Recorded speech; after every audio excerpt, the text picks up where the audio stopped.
चलें आज एक बहुत ही दिलचस्प कहानी से शुरू करते हैं। ये कहानी कुदरत की दुनिया की एक ऐसी अजीब पहेली है जो आपको सोचने पर मजबूर कर देगी। तो ये कहानी शुरू होती है एक माहीगीर के एक बिल्कुल आम से मुशाहिदे से, लेकिन इस आम सी बात से एक बहुत ही गैर मामूली एक अजीब हकीकत सामने आती है। तो सवाल ये उठता है, और ये बड़ा दिलचस्प सवाल है, ये केकड़ों से भरी बाल्टी पर ढक्कन लगाने की जरूरत क्यों नहीं पड़ती? आखिर ऐसी क्या बात है उनमें? अच्छा, अब जरा तस्वुर करें, इस बाल्टी में से एक केकड़ा हिम्मत करके बाहर निकलने की कोशिश करता है। वो आहिस्ता आहिस्ता ऊपर चढ़ता है बाल्टी के किनारे की तरफ, आजादी की तरफ, लेकिन वो कभी कामयाब नहीं हो पाता।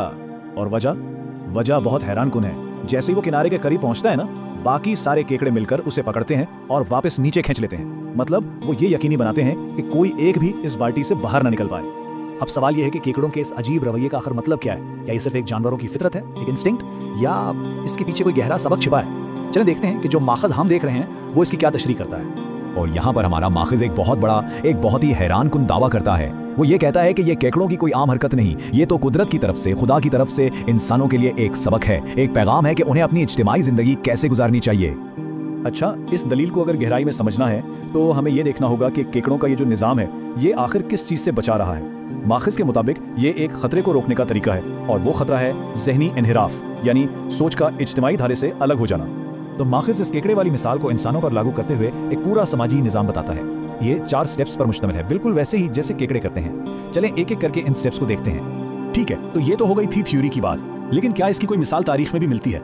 बिल्कुल, माखज़ हमें तारीख के औराक से एक बहुत ही अहम मिसाल देता है। ये समझाने के लिए ये मिसाल हमें ले जाती है इस्लामी तारीख के एक बहुत ही नाजुक मोड़ पर, पैगंबर इस्लाम सल्लल्लाहु अलैहि वसल्लम की वफ़ात का वक्त, जब ये सवाल उठा कि अब मुसलमानों का अगला रहनुमा यानी खलीफा कौन होगा, और उस पर एक बहुत गहरी बहस शुरू हो गई।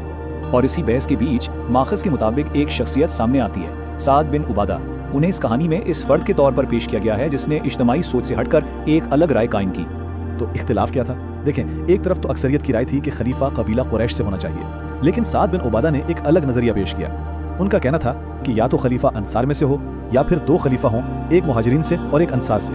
ये उस वक्त की इज्तिमाई सोच से एक बहुत बड़ा हिटाव था। तो फिर हुआ क्या? जब एक शख्स ने इज्तिमाई राय से अलग होने की कोशिश की तो नतीजा क्या निकला? और सबसे अहम बात, किसने इस मामले को रोका? और यहीं पर यह कहानी वापस केकड़ों वाली बाल्टी से जुड़ जाती है। माखज़ ये बताता है कि खुद साद बिन उबादा के अपने कबीले के लोगों ने उन्हें आगे बढ़ने से रोका, बिल्कुल इसी तरह जैसे केकड़े अपने साथी को वापस बाल्टी में खींच लेते हैं। उन्होंने साद को इस बाल्टी से बाहर नहीं निकलने दिया। तो ये तारीखी मिसाल हमें इस पूरे तज्ज़िये की असल जड़ तक ले आती है, यानी इत्तेहाद और इन्हिराफ के बीच की कश्मकश।